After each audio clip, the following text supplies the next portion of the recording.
This movie is basically The Last of Us, but it came out after The Last of Us. But it's based on a book that came out before The Last of Us. So did The Last of Us rip off this?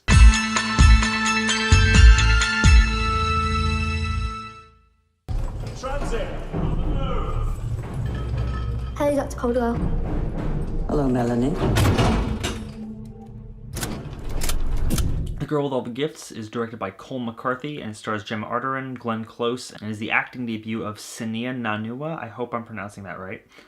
And it tells the story of a dystopian post-apocalyptic future where society has been overrun by a fungal infection that turns the people into rabid, crazy, hungry zombies, essentially. And a young girl who was born with the infection is essentially a hybrid of sorts who acts as sort of a missing link between humans and the zombies, in that she's infected but technically immune. So she's a conscious talking human being who's alive, but every now and then will get urges to, eat things. I'd been hearing things about this movie for a long time. I was actually pretty interested in seeing it, and I finally got to check it out today, and I'm really glad I did. It was pretty good. I was pretty impressed with it overall. It does have some problems, but as a whole, I think it did a lot more right than it did wrong. And the issues that I had with it were more on the writing level than they were on the level of the film overall. The acting in this film was actually just excellent from everybody. I think that Senia Nanua did a really, really excellent job as Melanie, who's this girl who is a hybrid between zombie and human, and she's very innocent and childlike, but also very mature and very wise, and I think her character is really very likable and very easy to get attached to, and she gives a really excellent performance. Another real standout is Glenn Close, who's just, it's Glenn Close. Of course she's going to give a great performance, but she's a really cold, ruthless, badass scientist she's excellent. She does a great job in this film.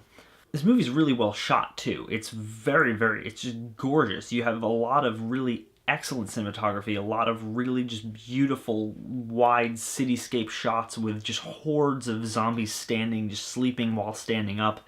It looks really nice. There's some gorgeous shots, especially toward the end, once they reach the overall infected, overgrown city.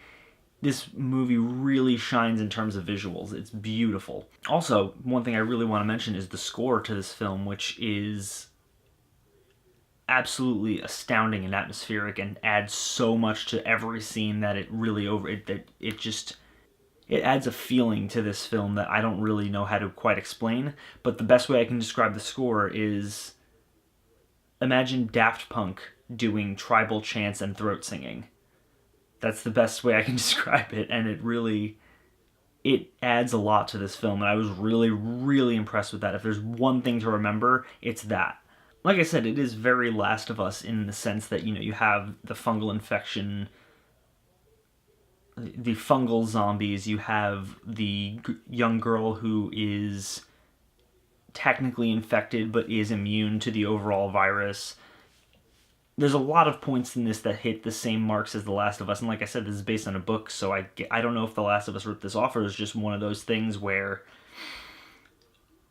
several people got the same idea at the same time. I don't really know, but there are a lot of similarities, and that's not a bad thing. I think there's some really, really cool stuff in this film. And I really think the screenplay overall was pretty damn solid. I think that it really makes the viewer ask some important questions and really makes you think about humanity and our place in the world, humanity and its place in the world, and its eventual evolution and what's going to come next. And that's really cool. I think that was something that really worked for this film and the overall theme of this film. In terms of its writing, it does have some issues, and these are more very specific things that I had issue with in the film. There was a lot of suspension of disbelief, a little too much in my opinion. There were points when characters were unconscious, surrounded by zombies everywhere, and not one of them even comes near the character.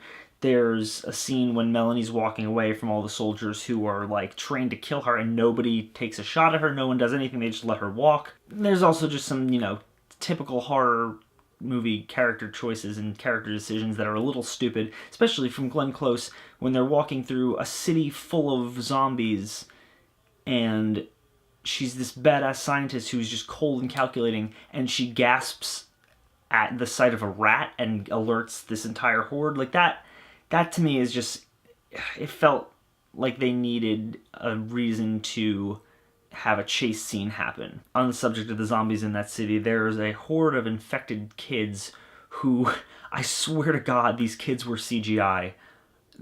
They did not look real. I don't know if my eyes are just fucking with me, but they looked fake. The kids looked too shiny and too, I guess, Uncanny Valley. There was something about them that looked more like Grand Moff Tarkin in Rogue One than they actually looked like real people.